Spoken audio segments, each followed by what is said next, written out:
O mercado de stablecoins tem crescido muito globalmente.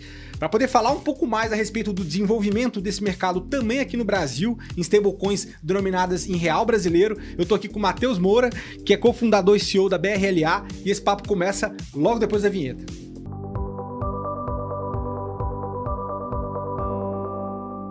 Olá, sejam bem-vindos ao Fintech Talks Podcast. Meu nome é Bruno Diniz e esse é o seu podcast sobre fintechs, inovação financeira e afins. E como eu disse aqui na chamada, hoje a gente vai explorar mais o mundo das stablecoins. A gente tem muitos desenvolvimentos novos, tanto do ponto de vista regulatório. A gente também pode falar mais a respeito do mercado, como ele está se desenvolvendo no Brasil, em outros lugares do mundo. Como eu já falei, estou aqui com o Matheus. Meu cara, obrigado pela participação aqui no episódio. Tenho certeza que a gente já conseguiu explorar bastante esse universo das stablecoins com vocês da BRLA. E a gente estava falando aqui no off, cara, hoje vocês são uma maior stablecoin denominada em real em termos de volume aqui no Brasil, né? Exatamente. Em termos de volume transacionado, a gente é a maior, assim. A gente tem um caso de uso que ele é muito mais pesado em volume do que em valor de mercado, então acaba que pra gente essa é a métrica mais relevante também. Que legal. Vocês foram recentemente também listados na CoinGecko também, né? Vocês também tiveram... A gente está listado lá, a gente tem diversas pools de liquidez em DeFi também, e a gente está conversando com algumas exchanges centralizadas também para listagem. Maravilha, meu cara. A gente vai entrar mais a fundo a respeito desse tema, mas vamos explorar um pouco antes da tua vida prévia aí à BRLA, como é que você caiu nesse mundo, né? Você fez ITA e tudo mais. Conta pra gente aí como é que foi, cara, essa jornada desde de faculdade. Foi qual curso que você fez lá, cara? Engenharia mecânica. Mecânica. E aí, como é que foi esse período lá, desde da engenharia até as suas passagens de mercado, até cair aqui na BRLA e cofundar ela? Não, legal.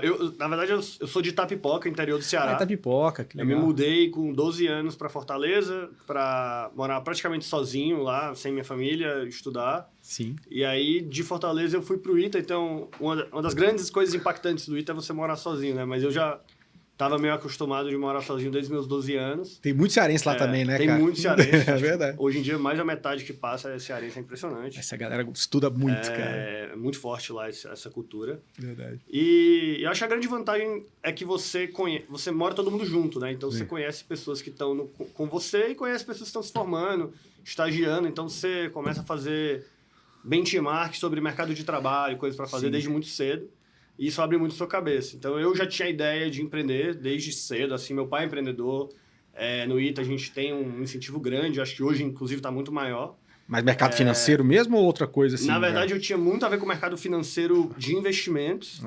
E aí, com isso na cabeça, eu acabei indo para essa área, né? Eu fui ser um investidor de bolsa no Brasil, na Rix Capital.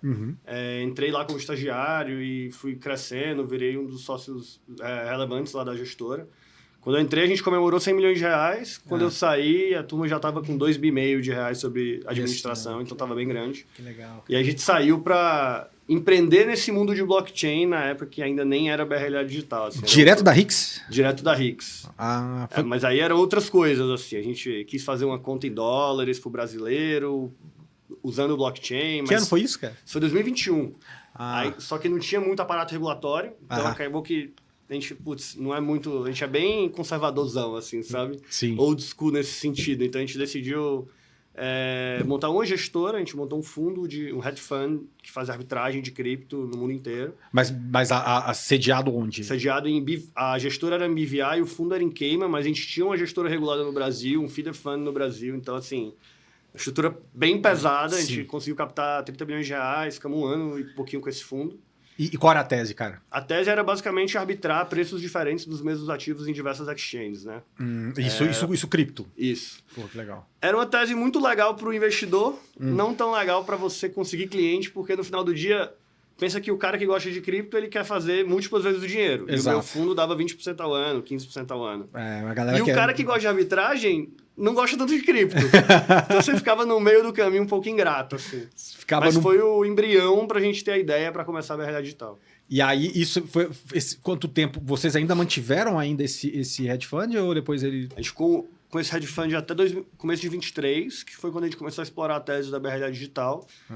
A gente se aproximou muito forte da turma do Pinheiro Neto Advogados, né? Que a gente entrou no programa de aceleração lá. Aí quando a gente teve a certeza que o regulatório parava de pé, a gente fechou tudo do fundo e entrou de cabeça aí no momento atual. Então, o fundo foi, de certa forma, foi fechado, dinheiro devolvido? Devolvemos dinheiro para os investidores, fechamos a gestora, fechamos tudo. A gente ainda tem, na verdade, a gestora no Brasil, mas por uma questão de que a licença, não é tão fácil assim esse closing, mas não tem mais nenhuma atividade. Mas vocês não venderam, nem chegaram a vender a licença também? Né? Não chegamos a vender a licença. A gente tem uma tese que ela poderia ser estratégica em algum momento do tempo para a companhia, então manter, mas... ainda não aconteceu, mas quem sabe um dia pode fazer sentido. Mas aí acabou sendo um ativo absorvido pela estrutura BRLA, né? Os sócios eram os mesmos sócios? Recompuseram os sócios? Como é que ficou assim? Eram os mesmos sócios. A gente meio que fez um grande combinado que a gente ia se adaptar e eu acho que essa a grande força da gente como sociedade é a adaptabilidade. Então, cara, cada um abraçou um pedaço do desafio. Acho que a gente vem conseguindo fazer bem isso aí, essa parte de adaptação. E Matheus, então, assim, o fechamento do fundo aconteceu em... Concomitante ao começo da BRLA Digital. Foi começo de 23. 23, né? Aí, em 23, vocês já entraram dentro do sistema da aceleração lá do PNA, né? Do Pinheiro Neto, né? Mais ou menos março, abril. A gente conseguiu botar o produto de pé em julho. Julho de 23. Boa. Então, cara, eu queria entender um pouco mais a respeito da própria BRLA, assim. Você falou que tiveram essa... pivotaram, ou, na verdade, abriram um novo negócio, né? Depois de um tempo rodando com o Hedge Fund. Qual tese especificamente vocês... Poxa, vocês já tinham desde o começo essa ideia de fazer uma stablecoin, ou denominada em real, ou porque hoje, quando você entra no site de vocês, também vocês se denominam como um provedor de infra de cripto, né? Fazendo um embedded cripto e tudo mais. Conta pra gente um pouco a extensão das soluções que vocês ofertam hoje, se isso se difere muito do que vocês estavam pensando inicialmente, se a ideia evoluiu, como é que foi isso aí? Legal. Assim, acho que tudo começou quando a gente, no fundo, eu operava corretoras americanas contra brasileiras, contra mexicanas, contra de Hong Kong, de Singapura. E na época, para mim era muito natural mandar dinheiro entre essas corretoras e fazer operações em questão de segundos. Uhum. E aí, quando eu ia receber dinheiro de um investidor no meu fundo em Cayman, mas que ele estava em BVI, sim, às vezes demorava 3 dias. E eu ficava, cara, qual que é o sentido disso? Eu estou mandando dinheiro dos Estados Unidos para Hong Kong para tradear nos próximos 10 segundos. Sim. Mas para receber de um lugar para o outro aqui, que está um do lado do outro, eu tenho essa demora de 3 dias, né? E aí foi quando a gente começou a estudar mais sobre o tema de pagamentos internacionais. Sim. E a gente começou a entender que os pagamentos locais se desenvolveram muito e os pagamentos internacionais eles ainda não se desenvolveram tanto. Uhum. Porque eles dependem de uma estrutura muito pesada de banco correspondente e mensageria via SWIFT. Uhum. E é irônico, porque a melhor solução que a gente tem hoje para pagamentos internacionais, aliás, vamos colocar, para movimento de dinheiro ao redor do mundo, mais mainstream, né? É fazer o dinheiro não se mover. Caraca. Que é o Wise. O que a Wise fez? Sim. Ela criou polos de capital em todos os países para que ela só consiga mover o banco de dados. Sim. Todo dia rezar para a quantidade de dinheiro vindo ser igual a quantidade de dinheiro saindo, para não precisar movimentar o dinheiro efetivamente. E é isso. A solução para money movement é o dinheiro não se mover, ironicamente, né? Sim. E a gente acha que com essa nova tecnologia a gente consegue mudar isso. E vocês vieram, você falou assim, pensar em conta denominada em dólar e tal. Esse tinha sido o primeiro estalo que vocês tiveram? E como é que isso se modelou? Se foi esse mesmo caminho, como isso... Na verdade, a gente tinha essa estratégia que a gente fazia na pessoa física de arbitragem já. A gente falou, cara, se eu conseguir encapsular isso no mundo que, na época, tesouro americano era quase zero, né? Uhum. Eu encapsulo isso como uma oferta de um produto financeiro de dólar mais 5, mas na verdade na outra ponta eu estou ganhando dólar mais 15, vira um produto extremamente rentável, ao mesmo tempo que ele é extremamente bom para o cliente que está recebendo dólar mais 5, que é um mega retorno para o cliente brasileiro, né? Claro. E aí, no final das contas... Tinha um problema regulatório grande disso, de poupança popular, de conta sem ser uma instituição financeira, cripto não era regulamentado, não tinha saído a lei 14478 de 2022, né? Era essa lei. Sim. Então tinha um problema grande regulatório, a gente preferiu não enfrentar isso. Falou, cara, então, em vez de eu fazer isso para o B2C, vamos fazer uma gestora que é mais ou menos ofertar a mesma estratégia, mas para o B2B, né? Entendi. E aí vocês encontraram o Piero Neto em qual momento nessa jornada, cara? A gente encontrou o Piero Neto na prática quando a gente já tinha meio que decidido que a gente ia fazer outra coisa, que foi quando veio no final de 22, dezembro de 22, veio essa lei, né? Tá. A gente falou, agora a gente pode fazer um business, e não necessariamente um business de investimento, que é o que a gente não necessariamente queria fazer, né? Sim. Cara, vamos pegar isso, vamos fazer algum negócio. E a gente estava explorando essa ideia. É até engraçado, porque eu já contei isso lá no Piero Neto, que o Leandro, meu sócio, falou, vamos no Piero Neto. Eu falei, cara, Piero Neto, não é pro nosso calibre, né? E a gente chegou lá, a gente teve um match super bom, assim. Eles estão acostumados a lidar com isso. Convidaram a gente para aplicar pro programa. Sim. E deu certo, e assim, acho que foi uma grande virada de chave para a empresa. Total. Porque para uma empresa regulatória e heavy que nem a nossa, sim, ter o programa de aceleração ali para nos ajudar aumentou muito o meu conhecimento regulatório, dos meus sócios, assim. Pra você ter ideia, eu chego em conferência de fintech e cripto, as pessoas perguntam se eu sou advogado, assim, de tanto que a gente se consegue... aprofundou no tema, né? Porque eu tenho a liberdade de falar constantemente com eles e abordar os temas mais novos e mais antigos, qualquer tipo de tema de forma muito profunda, né? Que maneiro, cara. E aí, no final do dia, igual a gente estava falando, a extensão do que vocês fazem hoje, explica um pouco mais das soluções, como que vocês se posicionam assim. Então, basicamente, a gente conecta pagamentos locais, que são mega desenvolvidos, em blockchain e stablecoins, para facilitar e criar uma rede melhor de pagamentos globais. Por exemplo, né, a gente conectou o Pix no Brasil, a gente conectou o Wire nos Estados Unidos e a gente conectou o Transfer 3.0 da Argentina. Né? Tudo isso a gente conecta em blockchain através de stablecoins, cria liquidez para isso, e a gente consegue facilitar esse money movement. Por exemplo, teve o boom agora dos argentinos vindo para o Brasil. Né? 20% da população argentina veio para o Brasil no final do ano para holidays. E, cara, a gente ajuda algumas empresas da Argentina aos argentinos conseguirem fazer Pix no Brasil como se eles fossem brasileiros. Basicamente, ele abre o app dele, que tem pesos, e ele vai lá e paga e faz esse pagamento e consegue habilitar Pix no Brasil como se ele fosse um brasileiro, assim, normal. Isso é uma coisa... Diversas microtransações, mas com volume super grande, que antigamente, para fazer isso com a tecnologia antiga, cara, você precisa de mesa de operação... Se der errado, vai dar muito problema. O tempo de liquidação, a gente faz toda essa liquidação em segundos.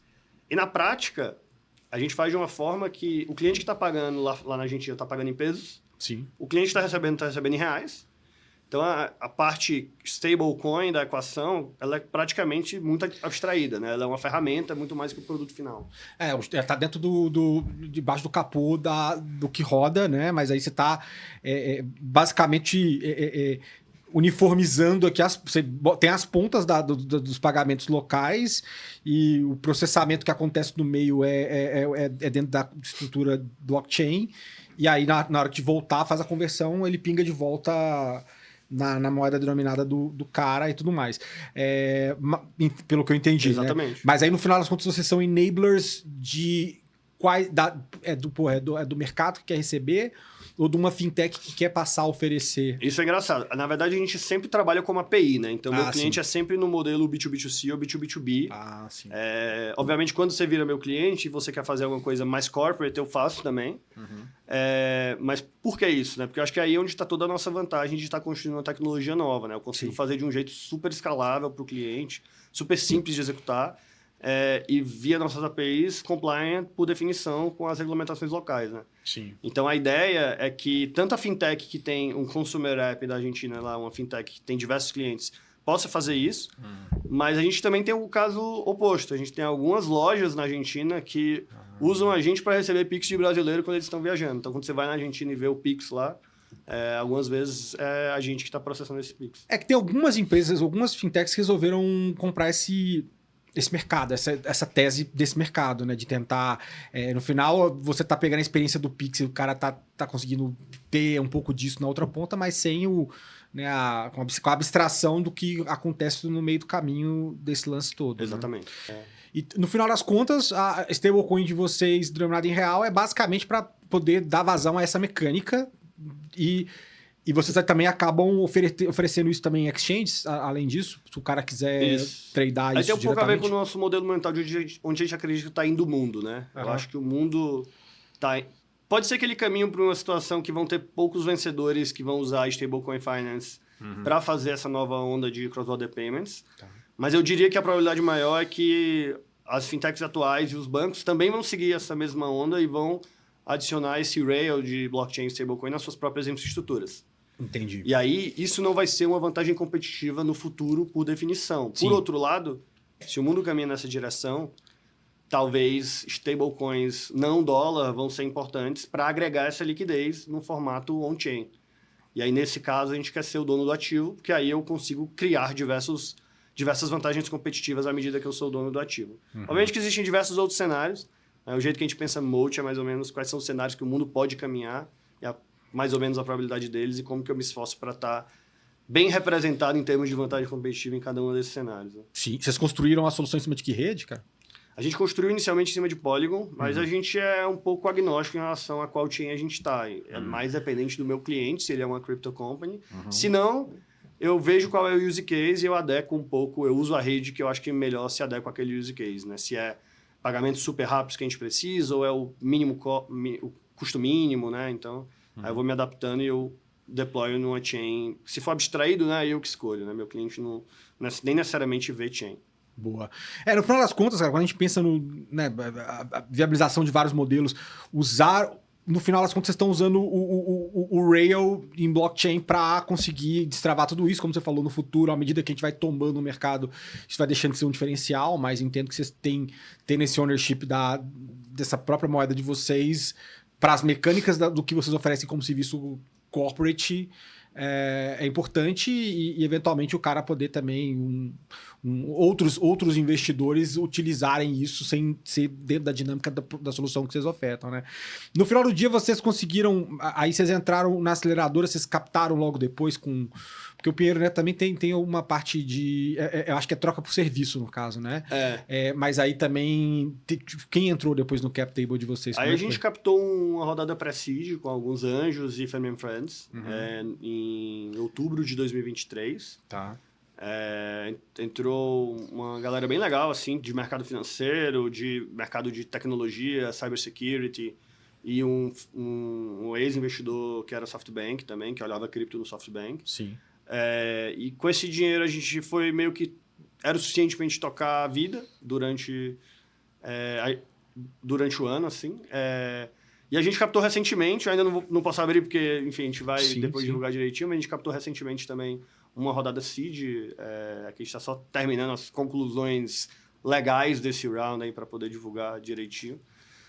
Mas é engraçado porque a gente cresceu muito rápido, né? E a nossa margem ela é muito boa também. Então a gente acabou que hoje a gente tem no caixa mais dinheiro do que eu captei, o que é meio louco para uma startup early stage, né? Sim. Mas que é muito importante para o nosso caso, que a gente é a entidade regulada, que eu tenho que fazer, eu quero ser Latam, então eu tenho que mostrar muito goodwill, e goodwill também é balanço para os bancos centrais, né? Tipo, eu tenho um business que para de pé, uma entidade regulada, eu consigo aportar capital nos diversos países que a gente quiser operar. Então, assim, acho que isso é bem importante de você ser um pouco menos leniente com o uso do caixa aí, no nosso caso.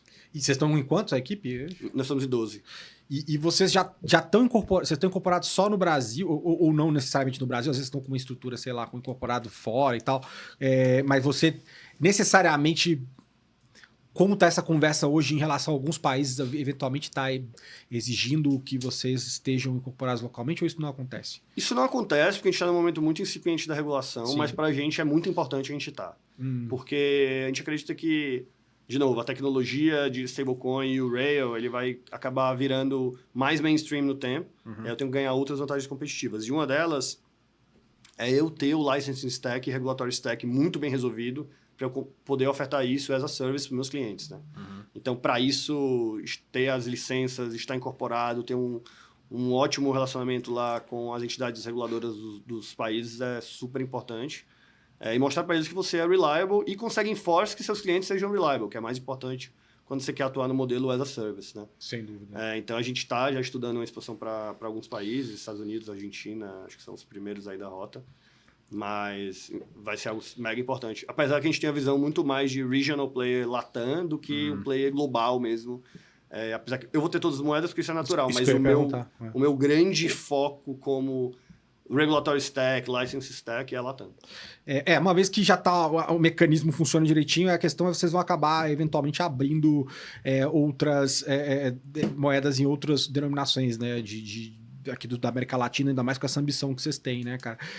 E hoje, como é que funciona, até mesmo, talvez para o pessoal tentar entender um pouco mais, como é que vocês fazem grana nesse modelo, né? Obviamente, vocês têm um serviço aqui, vocês são enablers nesse sentido, né? Existem outros caras que a gente vê no mercado também que estão ali só com a oferta da stable. Tem vários caras, inclusive da de dólar, que inicialmente o produto deles é a stablecoin, eles botam isso em várias exchanges e é assim que funciona. Primeiro, né, vocês, no modelo que vocês estão hoje, vocês já estão fechando no verde já ou ainda não? Ou vocês ainda estão naquele período de cash burn e crescimento também, eventualmente? Você falou que estão com dinheiro em caixa, então assim, imagino que isso já deve responder um pouco da pergunta. E como é que vocês fazem grana também nessa operação, cara? Legal. Diferente das stablecoins do dólar mais conhecidas, a gente tem muito mais dinheiro na oferta no fee-based, né, na oferta de serviços, do que no depósito. Sim. Então, a gente tem os dois modelos, mas assim, mais de 90% da minha receita hoje está relacionado aos fluxos de pagamentos e não aos fluxos de depósito, né? Que é diferente. E a gente gera caixa também, então a gente já está... Obviamente que eu posso querer crescer mais e trazer mais gente, aí eventualmente ficar empatado ali no 0 a 0, mas a gente também está crescendo receita mês contra mês. Então, hoje em dia a gente cresce um pouco mais rápido que a nossa velocidade de conseguir investir. Então, a gente continua gerando caixa. E aí que você falou, por pagamento, os modelos geralmente são por transação ali, né? Por transação. Seja um settlement de uma transação local, mas que geralmente você cobra bem pouco, principalmente numa infra como o Pix no Brasil, ou a troca de moedas, que é onde você cobra um pouco mais. Sim, e mesmo assim ainda é super competitivo, porque vocês estão em cima de uma infraestrutura muito mais leve Exatamente. Super competitivo, muito mais técnico e muito mais simples de o cliente conseguir executar com simplesmente código, né? Sem necessidade de ter um time operacional, um time de trading ou qualquer coisa assim. Então o cara só... E aí a integração também, vocês têm todo esse trabalho de facilitar a integração via API para que isso seja totalmente abstraído. Isso, a gente entende muito a fundo o business model do nosso cliente, faz um integration guide super bem delimitado para aquele business model, para o cara conseguir integrar assim bem rápido. Porra, que legal, legal. E, cara, entendendo um pouquinho, também olhando essa visão que você tem desse mercado, a gente viu recentemente aí um movimento... Até olhando global, tá? Mais truculento ali da administração do Trump em relação a CBDCs e muito mais um olhar para as stablecoins em dólar e tal. Como é que você enxerga esse movimento e impacto disso para as stablecoins em dólar aí globalmente e eventualmente, cara? Não é tão simples racionalizar sobre isso, tá? Porque, por um lado, todo mundo fala, se não tiver CBDC, as stablecoins vão vencer e vão ser mais relevantes, etc. Uma visão que tem colocado aí alguns players de mercado. Essa é uma visão que eu acho que ela faz sentido. Por outro lado, o CBDC também é um enabler para fazer o shift do uso de blockchain, de tecnologia blockchain, muito mais forte para players também, muito mais tradicionais, né? E nativo dentro do ecossistema financeiro, dos próprios bancos centrais. Sim. Então, a depender do modelo como se for criado, eu acho que o CBDC pode ser uma ferramenta muito útil. Por exemplo, o Drex. Exato. Aqui no Brasil, eu acho que ele está sendo desenhado de uma maneira muito bem feita, assim, super técnica e de um jeito wholesale, que eu acho que é o que faz sentido. A gente tem grandes use cases que a gente acha que dá para enable com o Drex. Sim. Infelizmente, a gente escuta que está um pouco atrasando um pouco, enfim, perdeu um pouco de força aí a agenda. Mas eu acho que, assim, traria muita gente para o mercado, né? Então, é um mixed feeling de... Tá bom, existe o cenário que a stablecoin é super relevante e eu, sendo dono da stablecoin, eu tenho um monte relevante, mas esse outro cenário acelera tanto a adoção e eu já estou na frente no momento que muitas pessoas desconhecem essa tecnologia, que também me dá um run para as empresas que já estão na frente super relevantes, né? Então, eu tenho um pouco de dificuldade de ler o que seria melhor, para ser honesto, tá? É bem complicado. Eu acho que, assim, também rola um certo desconhecimento, cara, e uma campanha meio negativa em alguns aspectos da galera que não conhece. Muitas vezes tem uma galera lá no Congresso que tem que lidar... Tem que lidar com isso, né? Que é complicado. Que tem que cair na mão deles e eles acabam... Porque, assim, quando a gente pensa em infra, e você falou, é atacado e tudo mais, é diferente. Porque no final do dia, modelo que a gente eventualmente vai ver é isso aqui sendo uma espécie de um STR 2.0 aqui, onde os caras intrabanco estão usando, e aí na hora que eles forem emitir uma stablecoin, eles emitem a stablecoin deles, das suas instituições, backed by Drex, né? Eventualmente é isso que está sendo... O lastro super transparente, super controlado. Exato, mas acho que o mercado às vezes coloca isso de uma forma diferente, como se não o Drex como plataforma, mas o Drex como um formato de real digital, onde o próprio consumidor lida com isso diretamente, sem ter essa outra camada do banco colocando Exatamente. Que aí eu até concordo que se fosse esse modelo, não é um modelo que eu gosto tanto, acho que muda demais a dinâmica financeira do jeito que o mercado é estruturado hoje, mas não é o que está sendo proposto também. Então, é verdade. A gente fica meio nessa confusão, assim, é difícil, assim. O Drex é a moeda, ele também é a rede, ele também é a infraestrutura. Então tem uma dificuldade de passar a mensagem correta para quem não está vivendo isso no dia a dia, né? Sim, sim. E aproveitando até, falando um pouco a respeito disso, cara, assim, a gente vê, e como você falou, questão do diferencial, a gente tem, antes disso, né, a gente tem a parte de regulamentação, né? Vamos falar de regulamentação antes de chegar, eventualmente, de como grandes instituições hoje também estão olhando para isso e eventualmente vão estar lançando, até como modernização do core da entrega de soluções financeiras como um todo.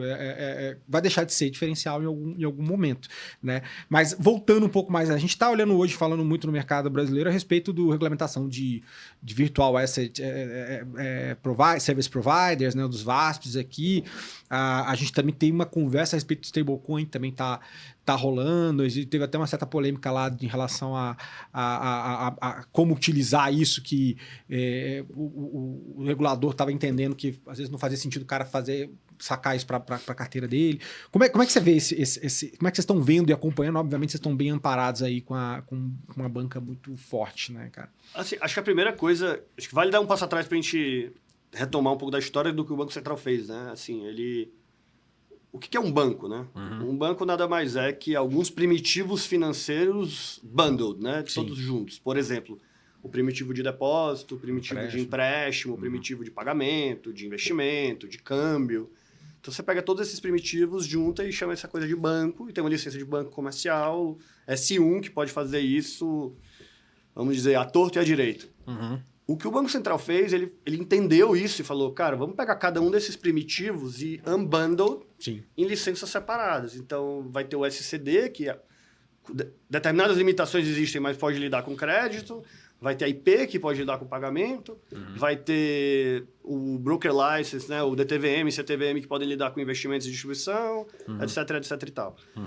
E por que isso é importante? Porque você cria camadas de inovações segregadas e a capacidade de fazer isso. E o Banco Central foi além, que ele fez de um jeito que você não precisa de um sponsor bank, né? Sim. Porque coisas parecidas foram feitas na Europa e em outros países, mas ainda assim você precisa de um sponsor bank. Ainda, né?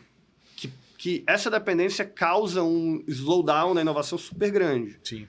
E preserva as estruturas antigas. Uma reserva de mercado, de certa forma. Também, é verdade. Então, esse tipo de inovação foi o que fez o Nubank nascer. Sim. E essa é a cabeça que eles estão trazendo para a VASP no contexto de como lidar com virtual assets de uma forma que seja integrada no ecossistema financeiro. Então, as VASPs vão poder ofertar conta de pagamento e participar parcialmente de alguns fluxos de pagamento, né? Não no mesmo tamanho de escopo que o IP, claro, porque são coisas diferentes, mas vão poder. Elas vão poder registrar câmbio de transmissão de ativos virtuais e, de novo, participar desse fluxo de câmbio, não no mesmo escopo que um banco de câmbio, obviamente, mas parte desse escopo. E isso vai permitir que elas consigam criar novos modelos de negócio de forma unbundled dos bancos, né? Sem necessidade de ter grandes sponsor banks. Sim. Eu acho que isso aqui é uma grande inovação, principalmente para o mercado de câmbio, mas quem sabe para outros mercados também, né? Porque no fim do dia, a blockchain é um meio que você aplica em algum desses primitivos financeiros para fazer com que ele rode de uma forma melhor, mais composable, que as pessoas podem construir em cima e mais escalável. Sim. A gente está fazendo isso para pagamentos. Obviamente, eu acho que vão ter times que vão fazer isso para outros primitivos financeiros. Mas isso é muito importante entender essa visão. E quando você coloca isso em perspectiva, você vê que a regulação veio exatamente nessa linha, né? Obviamente, tem sempre discussões, mas se você vê, acho que você tem que estar muito... O que a gente tem que entender é qual que é a intenção, né? E alguns dos temas, às vezes a escrita pode não ter sido a que a gente gostaria, mas a intenção estava ali. E a consulta pública serve para isso, né? Sim. Para a gente levar os documentos para onde a intenção estava.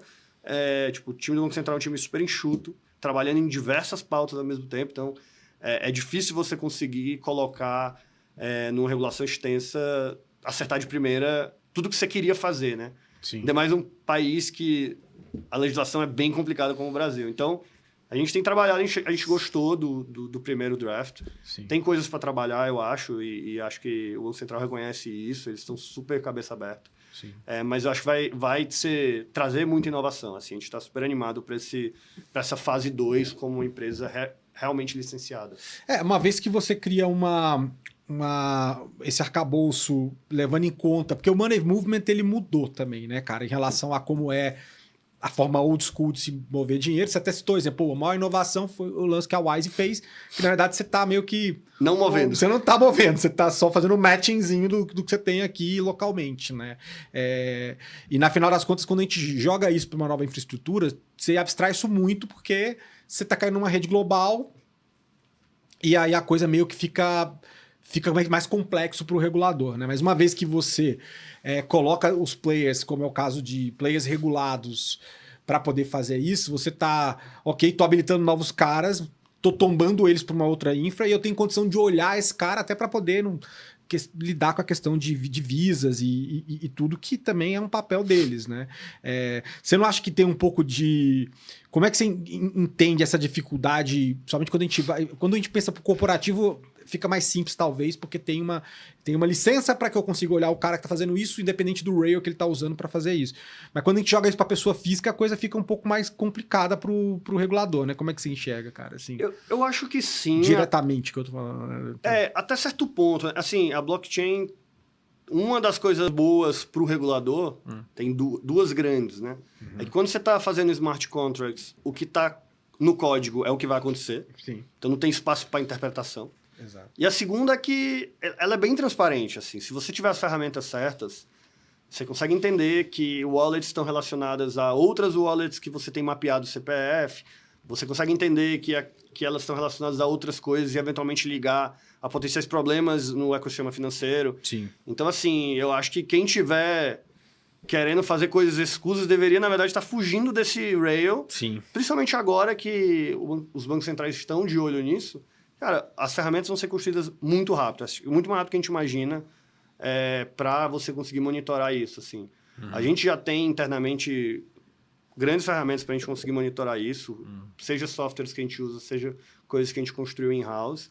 E hoje em dia eu não tenho uma capacidade tão clara de share isso com o próprio Banco Central, mas uma vez que eu for entidade regulada eu vou conseguir, né? Sim. Então também tem esse tema. Assim. Eu acho que vai ser muito importante. O que é mais importante é você construir as coisas de um jeito que os players regulados vão ter responsabilidades. Sim. Mas eles também vão ter flexibilidade.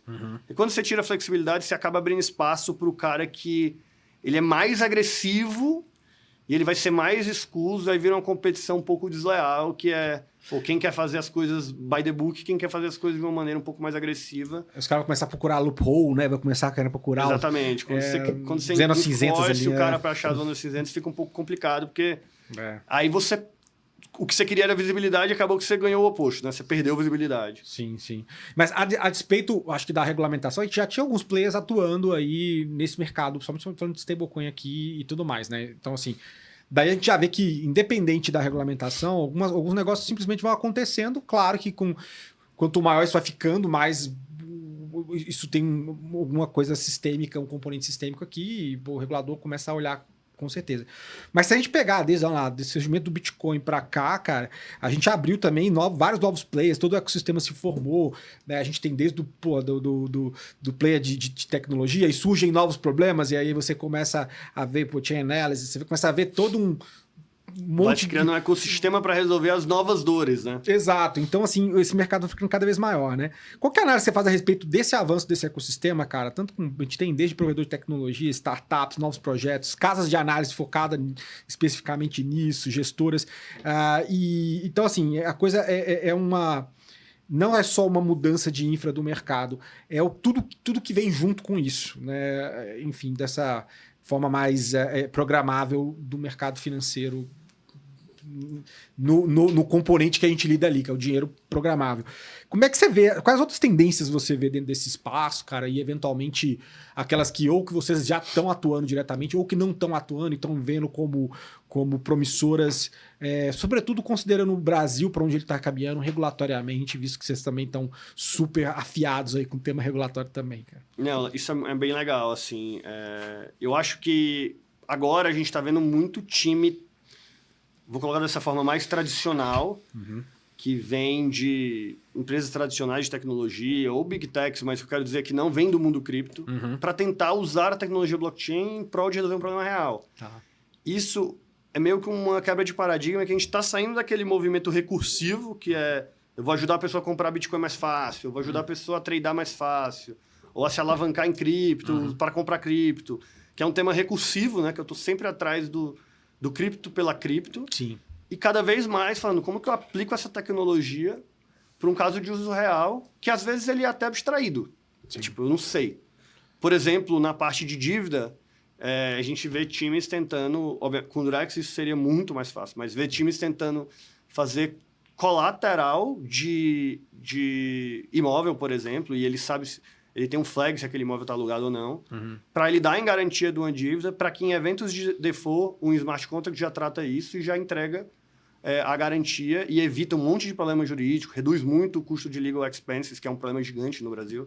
Eu acho que quando você escala isso, tem diversas coisas para fazer aqui em termos tributários, etc. Aí aqui o cara está focando em reconstruir o quê? Um pouco mais o primitivo de collateral e lending, né? Sim, é mais automatizado e tudo mais. Né? Exatamente. E aí existem temas regulatórios aqui, porque eu tenho que... A justiça precisa aceitar isso como uma verdade absoluta, porque senão não adiantou, né? Ainda vou ter disputa. Para que eu automatizei tudo, né? A outra coisa é investimento, né? Então, tem muita gente agora boa, assim, trabalhando... clientes nossos, inclusive, trabalhando nesse tema de tokenização, cada vez mais forte, cada vez de uma maneira que realmente se está gerando valor, né? Então, isso é um outro primitivo que tem gente aqui usando blockchain para atacar. E, às vezes, de novo, mais uma vez, né? De uma maneira que você não precisa ser um crypto native para você ir lá e usar o produto do cara. Você simplesmente é uma pessoa normal que está fazendo, às vezes você nem sabe que está interagindo com o blockchain, mas você está tendo um produto financeiro melhor, você está tendo uma experiência melhor, ou você está conseguindo, como companhia, acessar aquilo ali de uma maneira muito mais fácil. Sabe que tem gente olhando para hedge também, né? Derivativos mais tradicionais de agro, de commodities, de câmbio. Então, assim, tem diversos lugares. Eu acho que esse trend de times olharem para alguns desses primitivos financeiros, escolherem um para ir muito deep dive e fazer acontecer, é um trend que vai continuar. E cada vez mais um mix de gente que está no segmento de blockchain se alinhando com gente que veio de outros segmentos e tem uma cabeça de produto e de solving problem muito diferente da galera de cripto para fazer o negócio acontecer, sabe? Muitas vezes é aquela coisa assim, um cara que já tem, ou às vezes tem um certo track record aí de mercado financeiro tradicional, então ele conhece, ele entende da mecânica, ele sabe dos problemas que tem, aí falta às vezes do outro lado ele entender qual que é o potencial que a tecnologia pode trazer em termos de, cara, esse problema com a ferramental que eu tinha anteriormente, ele não podia ser resolvido fácil. Mas se eu coloco, puxa, smart contracts aqui, a gente coloca algumas regras, a gente automatiza certos elementos e aí você começa a ter uma fusão disso, como você falou, sair numa coisa um pouco mais muito voltado para trade, muito voltado ali, sem explorar tanto o potencial que várias redes têm de avançar todos esses primitivos que a gente vê do mercado e de fato fazer a transformação, né? Nesse sentido, junto com os clientes de vocês ajudam também a desenvolver soluções novas, baseado no que vocês já têm de ferramental que vocês estão entregando, que inicialmente, obviamente, está focado, ou o foco de vocês é único exclusivamente desenvolver soluções que envolvam cross-border, foreign exchange, ou vocês também, como um player de infra, também estão olhando, cara, vamos co-desenvolver, fazendo aquilo que eu te falei, você entende mercado? Eu entendo do que a tecnologia... Eu também entendo mercado, entendo o que a tecnologia pode fazer e quem sabe a gente constrói algo junto, assim. A gente é muito mais focado em pagamento. Assim. Eu adoraria que todo mundo dormisse por 5 anos e eu conseguisse escalar meu business de pagamento a ponto de eu começar a olhar para outros primitivos e desenvolver eles. Mas, infelizmente, eu acho que as pessoas estão mais acordadas do que eu gostaria e já começando a desenvolver. Então, a gente quer estar próximo desses times, porque a maioria dos negócios precisa de fluxos financeiros bem resolvidos. Então, eu consigo ajudar num pedacinho, mas na parte que cabe a mim, assim, para a gente desenvolver soluções de financing, de derivativos, eu prefiro muito mais team-up, por exemplo, para trade finance. Né? A gente aqui na parte de cross-border payments, alguém na parte de finance e hedge, a gente se junta para oferecer um produto legal para um monte de empresas no mundo de trade finance, do que eu tentar construir tudo. Os expertises são muito diferentes, as dores são muito diferentes, então quem tem vivência ali no dia a dia, acho que vai conseguir construir um negócio muito mais legal, que no final do dia a gente pode se juntar para fazer acontecer, né? Talvez até no futuro você veja que esse aqui é mais um chute do que uma coisa que eu estou vendo porque eu não estou vendo, mas à medida que esses silos vão se desenvolvendo através de parcerias, quem sabe a gente não vai ver M&As de uma empresa que desenvolveu diversos primitivos diferentes e virando companhias de finance ou as a service para todos os espectros, né? Então, estou dando lending as a service, cross-border payments as a service, payments as a service, accounts as a service. Numa nova roupagem. Numa nova roupagem. Com outras possibilidades de desenvolvimento de soluções mais criativas e mais que façam sentido nesse novo contexto também que a gente está vivendo de tecnologia, né, cara? Voltando agora um pouquinho, acho que é bom essa exploração a respeito de mercado cripto com você, acho que até pela profundidade que vocês têm dentro do assunto, cara. A gente vê hoje alguns movimentos, inclusive do próprio governo, como a gente falou, norte-americano e tal, até mesmo em potenciais movimentos regulatórios para tentar dar uma destravada. A gente viu muito tempo a SEC lá nos Estados Unidos meio travado nesse assunto, e eu acho que talvez como já foi colocado, a administração atual deles lá está querendo que os Estados Unidos seja um polo disso e tal, estão trabalhando a questão de reserva estratégica e tudo mais, né? Como é que você vê tudo isso levando aí a uma popularização e institucionalização também, né? Ou seja, enquanto a gente vê alguns movimentos em alguns países, como é o caso do Brasil, desenvolvendo uma infraestrutura do Drex, que vai trazer isso nativamente para players que já estão rodando no mercado, para grandes bancos, por exemplo, e que eu entendo que tem um impacto transformacional muito mais assim, cara, de dentro para fora. Em outros países, assim, a gente vê várias instituições grandes norte-americanas, por exemplo, usando isso e incorporando de fora para dentro, né? Você acha que todo esse zeitgeist que a gente está vivenciando hoje em relação a isso vai conseguir acelerar também essa forma de desenvolvimento de fora para dentro do mercado? A par e passo que a gente também vê aqui em países como o Brasil, esse de dentro para fora, cara, qual a análise que você vê assim de momento, cara, assim, novos tempos, eventualmente, do que a gente tá... Cara, eu acho que a postura norte-americana agora com relação ao mercado cripto de forma geral, assim, vai ser algo que vai provavelmente ser muito game changer. Eu não sei para os preços, mas com certeza para os builders, assim, para quem está construindo negócios.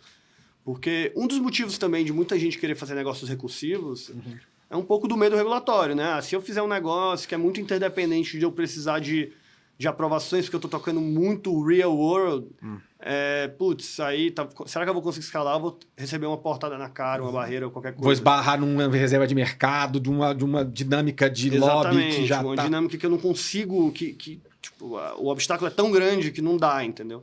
Agora, com o governo sendo vocal e tentando trazer, cara, faz acontecer, me mostra, se o caso de uso for bom, se gerar valor para o país, para a sociedade, para as pessoas, para as empresas, é isso que importa. A gente vai aparando as arestas do fazer o certo, acho que aí muda muito o jogo, assim, sabe? Eu acho que isso é o tema mais relevante, assim, acho que vai impulsionar muito o capital humano no mercado que já tem muito capital financeiro. E aí, capital humano com capital financeiro, no final do dia, a junção dessas coisas é que move o mundo, né? Sim. Por outro lado, eu fico um pouco triste como brasileiro, porque, cara, o Brasil tá num tema de inovação com relação a digital assets, assim, muito relevante, como você comentou, e eu acho que a postura norte-americana poderia trazer o Brasil como um polo, porque no final do dia tem um polo ali no Oriente Médio, tem um polo em Singapura um pouco, mas, cara, o Brasil... na parte mais ocidentalizada do mundo, poderia ser um grande polo para abrigar essas companhias, né? Sim, e é difícil acreditar no mundo que o Brasil vai ser esse grande polo, assumindo que os Estados Unidos vai ser open a isso, né? Porque... E acho que tem várias dinâmicas aí a gente tem, além disso, anos de desenvolvimento de mercado de venture capital lá fora, mas eu acho que o mercado também, eu acho que ele enxerga certas coisas meio vocacionadas. E eu acho que o mundo, quando olha para o Brasil, eles não veem muito o Brasil como um radar de players que possam ser builders de soluções muito globais. Assim. Eu acho que o play que vocês estão fazendo assim, a gente está vendo endereçar desafios do mercado financeiro, que evento, sim, vai ser feito. Tá? E ainda mais com essa ambição que vocês têm de, poxa, como você acabou de falar, de resolver uma coisa latam. Só de fazer isso já é um tremendo negócio, gigante. Mas quando eu penso nos grandes novos protocolos, acho que não tem... Sei lá, a terra não tá fértil aqui para isso, assim, por vários motivos, né? Às vezes você vê caras, até nos Emirados Árabes indo para lá com até o próprio governo lá tentando falar, cara, vem para cá que aqui eu faço. Singapura, que é desse tamanho, tentando também trazer desenvolvimento e builders para lá. E realmente eu não vejo que, para esse tema específico, talvez o resto do mundo olha para a gente assim, mercado grande para lending. Brasil, porque 200 e tantos milhões de habitantes e tal. O pagamentos, mas não, talvez no core. Tecnologia core. Tecnologia core, ou até mesmo isso, a gente pode extrapolar até para deep tech, tá, cara? Assim, acho que o Brasil nunca entra no radar do mundo para ser um produtor de deep tech. Tipo assim, saiu um próximo chat GPT daqui, e tipo, você acha que... eu sou um pouco cético também em relação a isso, né?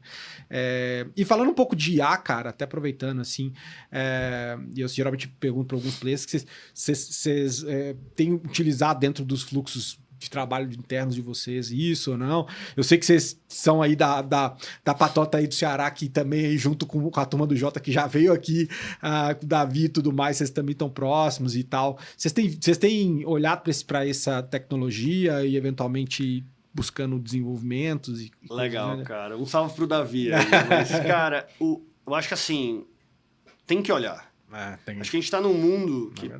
Vamos pensar como que foi a construção das grandes empresas ao longo da história, né? Tipo, no mundo pré-software, as empresas eram gigantes, né? Uhum. Porque você tinha muito trabalho manual para ser executado e não tinha o que fazer. Uhum. E aí, o que acontecia? O Itaú do passado, ele foi uma empresa que foi feita com 100 mil pessoas. E aí veio o software e, por muito tempo, as pessoas falavam o quê? Quem usa Excel... nas expressões atuais, é Nutella. Uhum. Raiz mesmo é aqui no meu caderno, que eu estou anotando toda a minha operação e tal. Mas essa pessoa que se achava raiz naquele momento, ela se mostrou apenas bobo no futuro. Sim, sim. E o software fez com que você conseguisse automatizar coisas e permitiu que você criasse empresas como o Nubank, que é uma empresa tão grande quanto o Itaú, que tem 10 mil pessoas. Estou extrapolando aqui, né? Rough numbers. Mas o que quer dizer que muitos fluxos processuais foram automatizados através de software para conseguir fazer com que a produtividade aumentasse 10 vezes. Sim. Faltaram alguns. Coisas muito determinísticas. Não determinísticas, né? O software é determinístico, 1 mais 1 igual a 2. O que é não determinístico? É quando você tem pitadas de subjetividade. Suporte do cliente, integração, venda, principalmente venda B2B, compliance, monitoramento transacional. Então, tudo isso tem muita subjetividade que o software tem dificuldade de resolver. Que o julgamento humano sempre estava acoplado nessas... Sempre estava acoplado de uma maneira muito presente, que é o que chama de análise de mesa, né? Então, alguém está lá, alguém está olhando. Então, os times dessas áreas, em geral, são times muito grandes. Legal também é assim, né? Sim. A gente acha que todo isso, com AI, a figura muda. Sim. Mas hoje AI é caro. Hoje, cara... Isso é irrelevante, assim. Tipo, a gente sabe para onde o mundo está indo nesse sentido. Exato. Alguém quer apostar contra que computing power vai ser muito mais barato daqui a 10 anos do que é hoje, tipo, parece uma aposta muito ruim, né? Sim. Então, o que eu quero dizer é que o próximo Nubank, né? Eu tô falando de banco B2C porque eu acho que fica mais claro para todo mundo entender, né? Bom, né? O próximo Nubank, ele provavelmente vai chegar desse mesmo tamanho com 1.000 pessoas. Não com 100 mil, muito menos não com 10 mil, muito menos com 100 mil, né? Sim. Então... Se você... Essa é a sua... Para qualquer tipo de empresa que está começando hoje, essa é a sua última... o seu last resort de vantagem competitiva. Se tudo mais falhar, se você não conseguir ter vantagem competitiva de counter positioning ou de algum resource que você tem único, ou switching cost, ou brand, se você executar muito melhor a ponto de conseguir colocar tão forte software e IA no seu modelo de negócio interno, estou falando 100% interno, por isso que eu falo qualquer empresa. Você não precisa estar delivering AI como o Jota. Sim.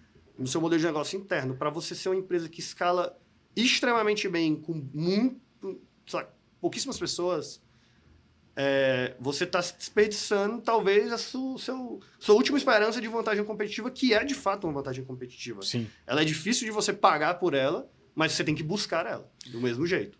Então, a gente, assim, todos esses fluxos, a gente tem testado diversas ferramentas. Eu tenho cada vez mais sido um pouco do chato do AI, assim, tipo, o time fala, vamos contratar um analista de back-office. Eu falo, cara, vamos, me explica o que ele vai fazer e por que você tem certeza.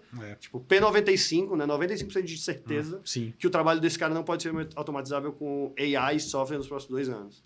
Então, tipo, eu peço esse memo pro time porque com uma cabeça muito de, cara, ou é isso, entendeu? É para que a gente está caminhando e acho que as ferramentas hoje já são a realidade. Assim. E esse é um diferencial que tem que ser aproveitado agora, porque, como você falou, daqui a pouco isso tende a... Existe uma coisa paradoxal que é o seguinte, tem 3 caminhos pra você fazer quando um incêndio aparece, operacional. Você pode tapar buraco com a pessoa e falar, cara, resolve isso aqui. Você pode deixar o incêndio rolar e automatizar, que vai trazer marcas, vai trazer queimaduras. Ou você pode fazer o, abre aspas, melhor dos 2 mundos, que é, eu trago uma pessoa, automatizo em paralelo, e aí quando essa pessoa ou ela vira mais sênior, estratégica, ou eu mando ela embora e eu tô aqui automatizado agora, eu sou o patrão maligno que mandei a pessoa embora e qualquer coisa assim. E essa parece ser a melhor, né? A melhor, muito inteligente, eu resolvo o problema do curto prazo e do longo. Mas, na verdade, quando você faz isso, a dor sumiu. Então, seu time técnico, que está sempre abarrotado, ele não tem mais o incentivo de fazer aquilo. A pessoa também não tem o incentivo de ter seu trabalho automatizável. Então, quem que tem que puxar isso? O C-Level. Mas eu também não tenho incentivo. Aquela dor sumiu para mim também. E eu tenho um monte de coisa para resolver. Então, meu incentivo para olhar para isso caiu drasticamente. E aqui começa a bola de neve a se formar. Então, não tem esse negócio de, mas tá bom, o próximo banco vai ser feito com 1000, então eu posso ignorar isso aqui até eu ter 500 pessoas. Não, too late. É verdade. Muito provavelmente com 50, se você não está construindo do jeito certo, você já está no caminho que você vai ter que mover um Titanic para você migrar de caminho, entendeu? É uma mudança de dinâmica de gestão também, enfim, é bem profundo, igual esse exemplo que você citou aí de, cara, ver se, antes de contratar com a pessoa, ver se dá. Acho que teve alguém de alguma empresa, o CEO de alguma dessas empresas... O CEO do Shopify acabou de falar isso. Foi do Shopify que falou isso, exato. Ele citou exatamente esse exemplo. Então, assim, cara, não contrato ninguém. Só não vou mandar embora agora, mas, tipo assim, não vou botar ninguém pra dentro enquanto isso não ficar claro. E corroborando com isso, a gente tem o próprio Sam Altman falando que ele vê num curto prazo também, daqui a pouco, empresas de 1 bi por uma pessoa só tomando conta, né? E não é sci-fi. E é muito louco quando a gente aplica tudo isso para o mercado financeiro, porque isso aqui a gente está falando de uma tecnologia muito core e vai se tornar cada vez mais core para a sociedade daqui para frente. Mas se você olhar o mercado financeiro, cara, tipo assim, foi o século XX que a coisa, meados do século XX, a coisa começou a virar exponencialmente. Mas se você pegar, tipo, 400 anos para trás, a coisa era praticamente igual 400 anos. Então a gente tem muito espaço para combinar todos esses elementos para realmente ver um negócio muito diferente daqui para frente. Cara, eu queria explorar com você também a respeito do Drex, né? A gente sabe que várias coisas, como a gente falou de exemplo do que já tem no mercado desenvolvido e que está sendo incorporado por alguns players lá fora, e aqui com esse outro movimento. Como é que você vê, cara, esses avanços? Por mais que a gente sabe que, poxa, temos as turmas aí... Vocês não chegaram a se envolver, não, né, nos testes? Não, né, a gente achou que estava muito early ali para participar dos pilotos. Senti um pouco frio na barriga, porque começou a avançar muito rápido. Mas hoje que deu uma desacelerada, eu acho que a gente acabou... Expose, a gente tomou a decisão certa. Sim, então assim, como é que você vê, cara? Assim, a gente já meio que deu uma visão geral sobre essa possibilidade, mas como é que você entende que isso de fato impacta a partir do momento que o mercado inteiro começa a virar a chave meio que coordenadamente, cara? Cara, eu acho o Drex assim uma oportunidade muito grande. O problema é que como ele é uma infra e não um produto, ele é muito mais difícil de explicar que o Pix. Claro. Né? Tipo, transferências em segundos baratas é muito fácil de explicar, né? uma infraestrutura que vai permitir você criar coisas novas é muito mais complexo de explicar. Mas, assim, por exemplo, todo esse tema de colateral, se ele nasce dentro do Banco Central, numa infra nova, e que, obviamente, o governo tem incentivo para atrelar isso nas leis também, né, no processo, no judiciário, por exemplo, imagina que se o burden de você conseguir executar uma garantia reduz muito, o burden de uma judicialização disso reduz muito, o que é que acontece com o spread na ponta do crédito? Cai muito. Sim. Não tem outra saída. O que acontece com um monte de operação travada em processo judicial? Cai muito. Aí você desafoga o judiciário nesse aspecto, talvez desafoga o judiciário em outros aspectos tributários, porque o management tributário, e você entender o que de fato tem que ser feito, vai ser muito mais simples e gerido por contratos também, então aquilo ali no final vira lei, né, the code is law, desafoga o judiciário para focar em outras coisas que aí não tem o que desafogar, criminal e outras coisas que realmente não tem como, hoje pelo menos a gente não vê a aplicação tão grande de tecnologia nisso, né? O trabalhista, algumas outras coisas, mas acho que assim, isso é um exemplo, mas existem N exemplos de coisas que dá para fazer, de delivery versus payments, para fazer compra e venda de imóvel muito mais fácil. Para eu vender minha ação do Bradesco para você num mercado que a gente definiu, mas isso ser 100% visível para todas as bolsas. Isso fazer parte do... Não ter nenhum problema de reporting aqui, entendeu? Então, eu consigo permitir esse tipo de coisa porque eu sei que eu tenho controle. Sim. Controle no sentido de eu enxergo essa operação. Sim. Não é um contrato de gaveta que a gente está fazendo, né? Isso é outra coisa que você desintermedia um monte de coisa. E até infraestrutura de mercado financeiro, né? Quando você vai fazer um fundo, um FDIC, você tem tanta infraestrutura envolvida que poderia ser automatizada.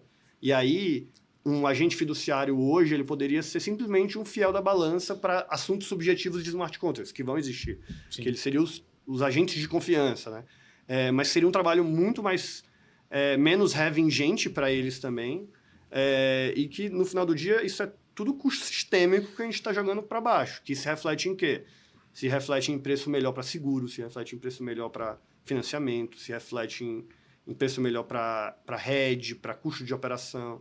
Então, é difícil você visualizar isso de uma maneira simples, mas eu acho que assim, tem grandes oportunidades para companhias novas estarem fazendo coisas novas nesse mundo. E tem aquele lance também, assim, quando a gente tem um nível de granularidade que a gente pode chegar aqui, cara, e aí tem o mercado de capitais, por exemplo, pode se transformar absurdamente, né? Eu acho que tem um exemplo, até do pessoal da Blocks, que já veio aqui também, e eles fizeram uma emissão de um CRI, eles até apresentaram para o Banco Central numa desses fóruns do Drex. Acho que, se não me engano, foi de 2 ou 5 milhões de reais. Mas, tipo assim, uma operação de um CRI, por exemplo, para poder parar de pé, tem que ser acima de 50, sei lá, entendeu? Aí você, obviamente, tem um monte de custo aqui, aí você baixa. A partir do momento que você pode fazer emissões de debêntures, tudo, outros produtos com volumes menores, você dá mais acesso para que caras menores também consigam captar no mercado e você desmonta, às vezes, um bando de intermediários que, de fato, não agregam valor nenhum na operação. Assim. Se a tecnologia pode fazer o que pode substituir nesse sentido, poxa, cara, você chega em mais gente, né? Então, isso realmente faz uma... No final do dia é mais investimento, né? Mais investimento impulsiona a economia. Então, é preço para baixo, economia para cima. Acho que, assim, é muito... Tem infinitas coisas para fazer aqui com o Drex. Eu sou super entusiasta. Assim. Sim, e espero que a gente tenha mais progressos aí. Tá bem enroscado um pouco nesses aspectos, sobretudo de privacidade ali entre instituições e tudo, mas vamos ver se a gente consegue avançar e superar esses desafios. Vai ser uma tremenda referência, juntando com o que a gente já... É muito louco, porque eu estou há alguns anos, assim, uma década aí nesse mercado de inovação financeira, e é muito bizarro como o mundo mudou a percepção em relação ao Brasil. Acho que Pix foi um elemento que a gente conseguiu falar que, olha, o mundo vê a gente em relação a pagamentos instantâneos, o mundo vê a gente em relação ao Open Finance. Quando a gente começar a entrar nessa linha também de infraestrutura baseada em blockchain, embedded no mercado de forma nativa, vai virar a chave também. Mas, meu cara, está chegando perto do final aqui. Eu queria tentar especular um pouquinho de futuro, de visão de vocês, cara. Assim, como vocês veem a BRLA nos próximos, sei lá, 3 anos, apesar dos anos de cachorro que a gente tem de startup, e também de mercado. Assim, faz uma leitura aí, onde vocês estão pretendendo chegar e o que vocês estão vendo desse vento que está soprando e que vocês estão velejando a favor dele aí, cara, assim. Não, legal. Assim, a nossa visão é ser a maior infraestrutura independente, né? Que eu quero dizer, não relacionada a um banco específico de pagamentos internacionais da América Latina, né? Legal. Então, para isso, o que é que eu preciso no curto prazo de 3 anos? É deixar de ser um player Brasil e passar a ser um player Latam. Então, abrir todas essas praças. Criar uma infraestrutura de licenças junto com tecnologia, de forma que eu consiga abstrair o movimento financeiro dessas moedas, que o meu cliente não precisa entender que ele está sobre blockchain para me utilizar em todos os países que a gente estiver. Então, ele vai simplesmente ver moeda e vai simplesmente operar como se eu fosse uma infra tradicional. Sim. E, junto com essas iniciativas de produto, crescer o nosso negócio, trazendo cada vez mais clientes e novas experiências, tanto nesse subnicho de travel, mas em qualquer experiência B2B2C ou B2B2B que a gente conseguir compor com os nossos clientes para fazer as coisas acontecerem de um jeito melhor, a gente faz acontecer. Então, meio que esses são os grandes desafios, assim, como que eu crio esse license stack, regulatory stack e product stack, junto eles de uma forma super abstraída para tirar a blockchain do holofote. Sim. E eu, de fato, ser uma infra de cross-border que utiliza isso para fazer as coisas melhores. Então, posso dizer que no horizonte de vocês, talvez a dor, assim, já tem elementos de... A tecnologia está avançando e tudo mais, mas a maior pain aí é do ponto de vista regulatório mesmo, quando a gente olha para lá, tá? Porque o maior pain é a abstração, e a abstração exige regulação. Você não consegue abstrair só porque você quer. Você tem que estar muito... Porque no final do dia, eu consigo ganhar dinheiro fazendo uma coisa meio doidona, sem regulação, vamos fazer... Você não consegue criar uma empresa assim. Ser mainstream, que realmente entrar num deal B2B Como que eu pesado, vou convencer um grande banco a utilizar minha infraestrutura para fazer pagamentos interlatam? Sim. Se ele não tem a confiança e a garantia que, eu sou compliant por definição, eu sou regulado, não faz sentido, isso nunca dá, entendeu? Sim. Então é isso que a gente quer. Como que o cara olha para mim e vai falar... Eu sou tão trustful que ele vai olhar e falar, cara, esse cara para de pé, ele tem as licenças, ele consegue operar, ele tá me explicando porque o modelo dele funciona. Se eu bater no Banco Central, o Banco Central vai falar, cara, esse cara pode usar que o cara tá aqui regulado, ele já mostrou o modelo pra gente, o modelo dele funciona, para de pé. Então, assim, é como que a gente chega lá no nível de passar essa confiança pros nossos clientes. Mas, assim, o mundo do financeiro regulado, existe pouco fake it till you make it. Opa, total. Assim, a gente brinca, né? Facebook move fast and break things, né? A gente move fast, but don't break things. Porque quando elas quebram horrível. Então O mercado financeiro não tem essa, cara. Não tem jeito. E, enfim, eu acho que vocês estão num caminho muito interessante. E, boto fé, quero ver esses próximos steps. Matheus, a gente tem sempre uns minutinhos, um minuto final aqui para, cara, dar teu recado institucional ou qualquer síntese do que a gente conversou que você queira falar, fica à vontade aí. Teu um minuto de considerações aí. Acho que eu vou só, cara, te agradecer pelo espaço. Acho que é sempre bom a gente estar falando com gente inteligente e falando um pouco sobre o que a gente está fazendo, sobre o que a gente está vendo também do que os outros empreendedores estão fazendo, sobre para onde que eu acho que o mundo está caminhando. Então, muito obrigado aí pelo espaço. E a gente está sempre aberto a conversar com gente inteligente, se aproximar de times legais. Então, quem quiser reach out também, a gente está sempre aberto e é isso, cara. Muito obrigado aí. Maravilha, pessoal. Depois procuro você e a BRLA aí nas redes. E você, espero que tenha gostado também desse episódio. Se você gostou também, deixa seu like. Não esquece de compartilhar esse papo também para outras pessoas que possam se beneficiar dele e aprender mais a respeito do mundo das stablecoins. Um forte abraço e até a próxima.